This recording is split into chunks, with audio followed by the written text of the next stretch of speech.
What is going on, YouTube? I'm Lamont at large. Today I am at the Mathern Cemetery here in Houma, Louisiana. So today I am visiting the grave of one Lieutenant Jesse Marcel. You probably have never heard of this man, yet he has a very unusual story that happened to him many, many years ago. A story that he no longer can tell, but allow me to try to do that honor. Perhaps the most recognizable name associated with the 1947 Roswell event is that of Jesse Marcel. Born May 27, 1907, he was the youngest of 7 siblings. After graduating high school, he began working as a draftsman and cartographer for several entities including Shell Oil, the Louisiana Highway Department, and the Army Corps of Engineers. His military career began in 1924 with his enlistment in the National Guard. He later joined the Air Force, where he served as an intelligence officer during the Second World War. After receiving 2 Air Medals and the Bronze Star, he was promoted to the rank of Major. In 1946, which interestingly enough was just 1 year prior to the Roswell event, Marcel had a leading role in Operation Crossroads while serving with the 509th Composite Group. Operation Crossroads was a series of atomic bomb tests carried out at Bikini Atoll in the Pacific. These were the first nuclear detonations since the devastation caused by the atomic bomb dropped over Nagasaki. Ever since the splitting of the atom in 1932, our nuclear technologies have rapidly become ever more sophisticated and ubiquitous. Shortly after the dawn of World War II, our newfound nuclear capabilities would be followed by a massive surge of UFO sightings throughout the 1940s. Since then, reports of strange aerial phenomena frequently observed near nuclear facilities, such as Roswell during the 40s, continue to be a major concern to governments worldwide. The increased levels of radiation produced by these facilities have also been linked to an increase in the number of reported livestock mutilations in the surrounding area. Several reasons have been offered as to why UFOs seem to be drawn to these sites. Some believe such UFO occupants to be benevolent beings whose intent is to ensure we don't cause our own extinction via our own nuclear technologies. Others believe the UFO occupants are performing reconnaissance missions to assess the level of threat we could potentially pose to them.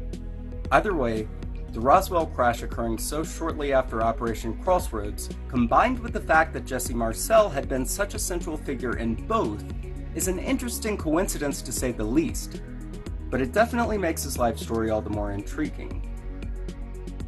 In July of 1947, a man by the name of Mac Brazel discovered the strange debris on his ranch just north of Roswell.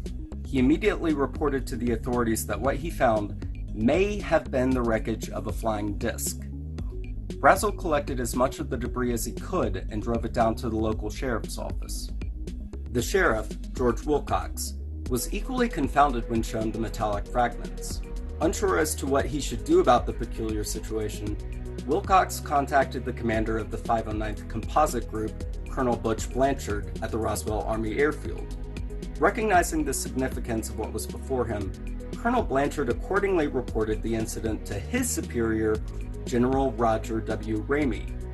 On July 8, 1947, the Roswell Army Airfield issued an official press release stating that a flying disc had been recovered.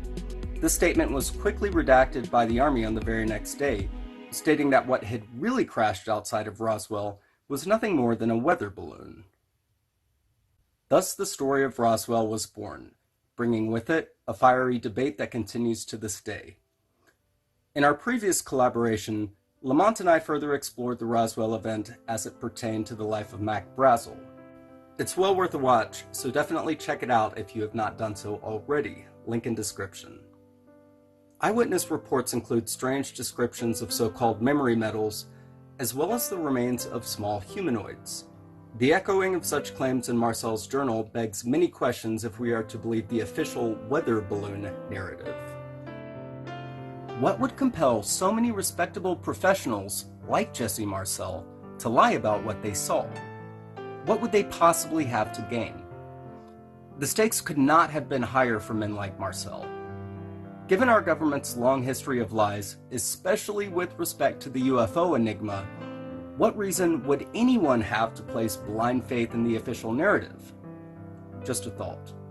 Marcel retired from active duty in 1950, returning to Louisiana to care for his elderly mother. He would spend his later years mostly out of the spotlight, working as a TV repairman. On June 24, 1986, Jesse Marcel passed away at the age of 79. Followed by the passing of his wife and son, the Marcel family leaves behind a unique legacy that will not soon be forgotten. For his service to our country, as well as for his role in furthering the field of UFO research, may his memory always evoke the utmost respect and gratitude for his many contributions to humanity, and may he rest in peace.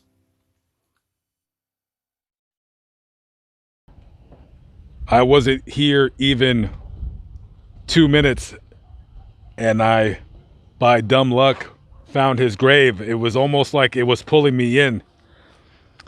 This is the grave of Lieutenant Jesse Antoine Marcel, Sr., United States Air Force, World War II, May 27, 1907 to June 24th, 1986. A very odd feeling that I feel right now. How many of you believe in UFOs, or how many of you believe in extraterrestrials? A subject that I am readily involved in, and I do believe I have seen odd things, weird things I've experienced in my life. And regardless of the fact if you believe in them, you think it's fake news, or some of you might even believe there's some form of demons from another dimension. This is a very big universe that we live in, and for us to believe that we are the only intelligent civilization out there would be, in my opinion, quite foolish. I bet not many of you can actually say that you've touched materials that were not made from this planet, and to hold a metal beam that is indestructible. I bet you can't say that. Who knows the many more secrets this man took to his grave? We may never ever know. Is disclosure coming? Possibly one day. Possibly one day. Rest in peace to this man. Served our country in World War II. Thank you for your service.